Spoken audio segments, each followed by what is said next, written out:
Praise the Lord. கர்த்தருக்கு மகிமை உண்டாவதாக. இந்த காலை வேளையில் கர்த்தருடைய வார்த்தை மூலமாய் உங்கள் யாவரையும் சந்திப்பதிலே மிகுந்த மகிழ்ச்சி அடைகிறேன்.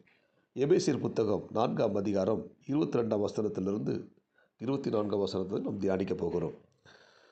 அந்தபடி மோசம் போக்கும் இச்சைகளாலே கெட்டுப்போகிற முந்தின நடக்கைக்குரிய பழைய மனுஷனை நீங்கள் களைந்து போட்டு உங்கள் உள்ளத்திலே புதிதான ஆவி உணர்வலாகி மெய்யான நீதியிலும் பரிசுத்தத்திலும் தேவனுடைய சாயலாக சிருஷ்டிக்கப்பட்ட புதிய மனுஷனை தரித்து கொள்ளுங்கள் என்று சொல்லப்பட்டிருக்கிறது. அன்பான தேவனுடைய பிள்ளைகளே, அப்போஸ்தலனாகிய பவுல் எபேசு சபையில் இருக்க விசுவாசிகளுக்கு சொல்லும்போது, நீங்கள் பழைய மனுஷனை களைந்து போட்டு புதிய மனுஷனை தரித்து கொள்ளுங்கள் என்று எழுதுகிறார். ஆமென். இந்த புதிய மனுஷன் என்று சொல்லும் பொழுது மெய்யான நீதியிலும் பரிசுத்தத்திலும் தேவனுடைய சாயல் சிருஷ்டிக்கப்பட்ட ஆதியாகமத்தின் புத்தகம் 1ஆம் அதிகாரம் 26ஆம் வசனம் சொல்லப்பட்டது போல, தேவன் தம்முடைய சாயலில் மனிதனை உண்டாக்கினார். தம்முடைய ஜீவ சுவாசத்தை அவன் ஆசையில் ஊற்றினார்.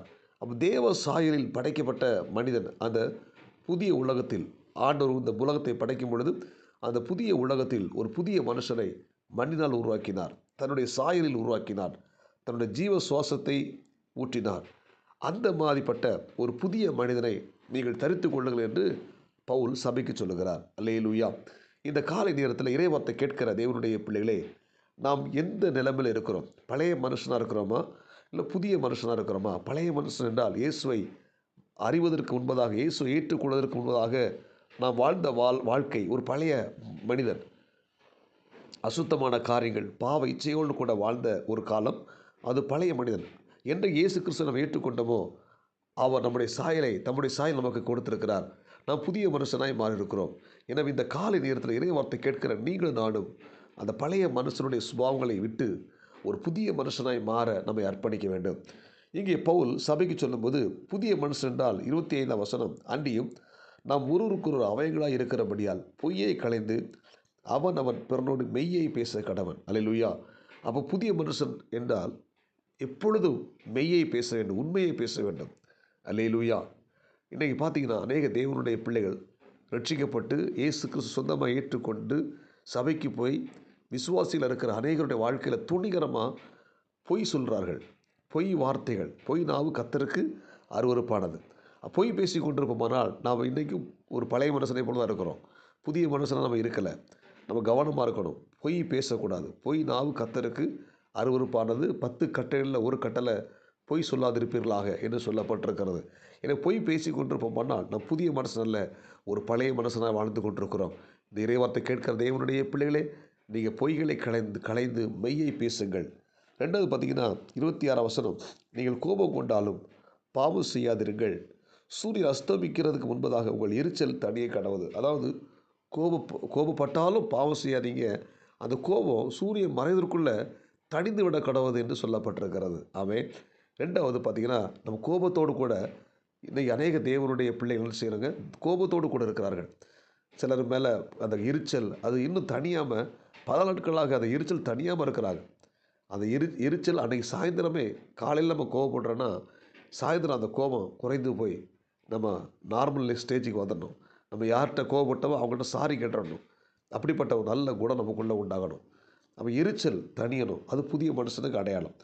அடுத்தல பார்த்தீங்கன்னா 27ஆம் வசனம், பிசாசு இடம் கொடுக்காதீங்க, இடம் கொடுக்காமல் இருங்கள். பிசாசுடைய காரியத்துக்கு நம்ம ஒருபோதும் இடம் கொடுக்கக்கூடாது. பிசாசு இன்றைக்கி பார்த்தீங்கன்னா அனைவருடைய வாழ்க்கையில் வந்துட்டு போகிறான். அடிக்கடி வந்து தலையை காட்டிட்டு போகிறான். அப்படி இருக்காமல் பிசாசு இடம் கொடுக்காமல் பிசாசு நம்ம எதிர்த்து நிற்கணும். பிசாசின் சுபாவங்கள் நமக்குள்ளே வரக்கூடாது. பிசாசு சுபாவங்கள் நமக்குள்ளே இருக்குமானா நம்ம பழைய மனுஷன். அப்போ அந்த பிசாசை எதிர்த்து அந்த பிசாசுக்கு நம்ம இடம் கொடுக்காமல் இருப்போமானா நம்ம புதிய மனுஷன்.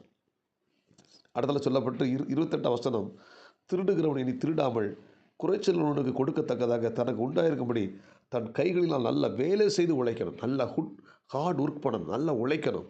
புதிய மனுஷன் நல்ல உழைக்கிறவனாக இருக்கணும், சோம்பேறியாக இருக்கக்கூடாது. அல்லேலூயா. நல்லா உழைக்கிற ஒரு தேவனுடைய பிள்ளைகளாக காணப்படணும். அதான் புதிய மனுஷன். 29ஆம் வசனம், கெட்ட வார்த்தை ஒன்று உங்கள் வாயிலிருந்து புறப்பட வேண்டாம். கெட்ட வார்த்தைகள் வாயிலிருந்து புறப்படவே கூடாது. அது பழைய மனுஷன். கெட்ட வார்த்தைகள் ஒன்று நம்முடைய வாயிலிருந்து புறப்படாமல் நம்ம பக்தி விருத்திக்கு ஏதுவான நல்ல புரோஜனமான வார்த்தைகளை கேட்கிறவர்களுக்கு பிரயோஜனமான வார்த்தை நம்ம நினைச்சணும். பேச வேண்டும். இதுதான் புதிய மனுஷனுக்கு அடையாளம். அல்லேலூயா. அது மட்டுமல்ல, 30ஆம் வசனம், அன்றி நீங்கள் மீட்கப்படும் நாளுக்கென்று முத்திரையாய் பெற்ற தேவனுடைய பரிசுத்தாவியை துக்கப்படுத்தாதீர்கள். ஆவியானவரை நம்ம துக்கப்படுத்துகிற மாதிரி வாழவே கூடாது. அது ஒரு பழைய மனுஷன். பரிசுத்தாவியானவரை நம்ம துக்கப்படுத்திட்டா பழைய மனுஷன். சிம்சனுடைய வாழ்க்கையில் பாருங்கள், அவன் ஆவியானவர் துக்கப்படுத்தினான், பாவம் செய்தான். தேவனுக்கு விரோதமான பாவத்தை திரும்ப திரும்ப செய்தபடினால ஆவியானவர் துக்கப்படுத்தினான். ஆவியானவர் விட்டு போயிட்டாரு. சிம்சனுடைய வாழ்க்கையில் மாற்றம் உண்டாகலை.